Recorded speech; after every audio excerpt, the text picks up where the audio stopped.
Now we're going to develop a simple income expenditure model, or a short-run expenditures model, which is going to help us determine what equilibrium output is going to be in the short run. One of the key factors or features of this simple income expenditure model is something called the 45-degree line.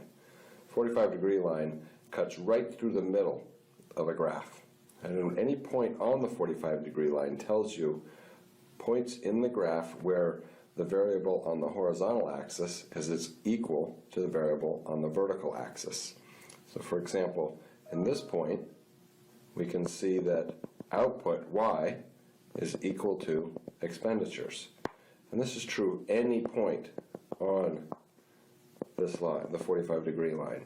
The distance along the horizontal axis is exactly equal to the distance along the vertical axis.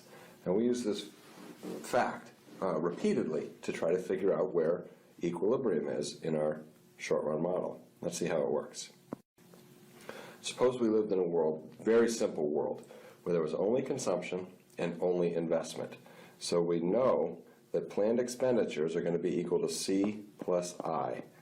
And not only that, but those are constants.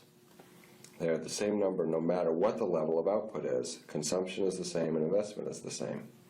Well, that would tell us that planned expenditures are equal to this red line, which is C plus I. And it doesn't go up or down no matter what the level of output is. So what's our equilibrium going to be? Well, equilibrium output is the level of GDP at which planned expenditures equals the actual amount produced.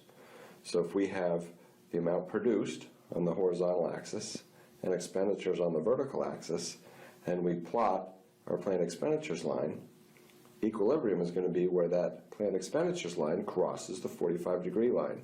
Because at this point, here it's point A, output is equal to expenditures. So equilibrium output, Y star, is equal to C plus I, equal to planned expenditures. Why is this an equilibrium? Let's look at a couple of examples. Suppose we're at output Y1. Well, here we know output is equal to this level. Planned expenditures is only C plus I. So actual output is above expenditures. And there's excess production. If this happens, inventories are going to rise. And when inventories rise, businesses are going to say, we're producing too much. So output's going to fall. Suppose we're at Y2. At output 2, production is less than expenditures. And so inventories are going to fall because there's insufficient production. When inventories start to fall, businesses produce more and output rises. So we automatically get to Y star, where expenditures are equal to output.